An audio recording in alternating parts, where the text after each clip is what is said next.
السلام عليكم. لا تنسوا الاعجاب بالفيديو والاشتراك في القناة تشجيعا لنا لنستمر بنشر المزيد إن شاء الله.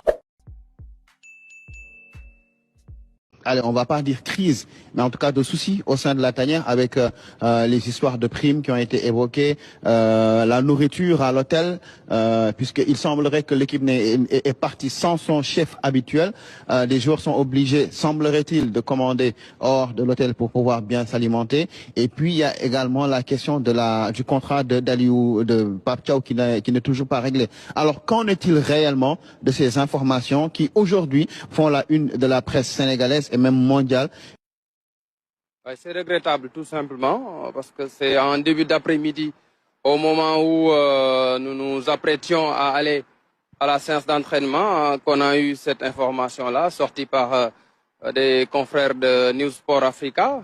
Et je confirme que tout ce qui a été dit malheureusement dans ce papier-là, c'est la vérité. Il y a aussi un autre point qui a été évoqué par nos confrères dans leur papier, c'est la nourriture au sein de la tanière. Moi, j'ai pu discuter avec des personnalités du football qui ont logé dans un premier temps dans cet hôtel-là, mais ils ont dû quitter parce que la nourriture conservée sur place n'était pas de qualité, et ce qui a amené peut-être les joueurs à faire des commandes dehors pour pouvoir bien manger. Et le chef cuisinier, vous l'avez rappelé, il n'a pas pu faire le déplacement, faute de visa, et forcément, il y aura une conséquence sur la nourriture des Lions.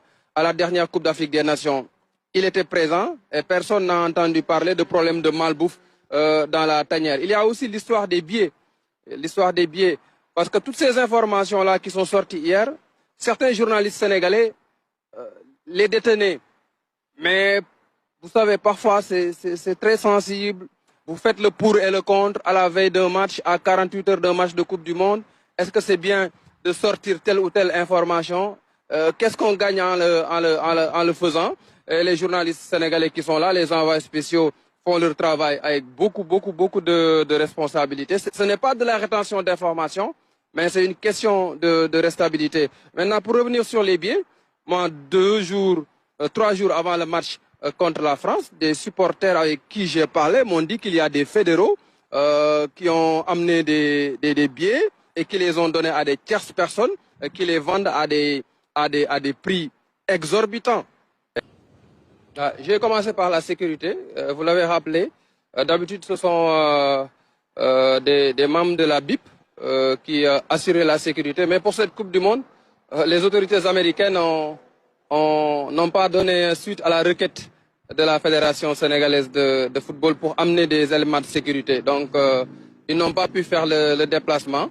Les membres de la BIP qui étaient à la dernière Coupe d'Afrique des Nations n'ont pas pu faire le déplacement ici aux États-Unis. Et ça, ce sont les autorités américaines qui l'ont voulu ainsi. Ce qu'il faut dire par ailleurs, c'est que l'hôtel où logent les Lions du Sénégal est partagé avec des clients. Il n'y a pas que l'équipe du Sénégal à Hyatt Regency. Il y a des clients qui sont là-bas, venus d'ailleurs. Il y a des entrées et sorties.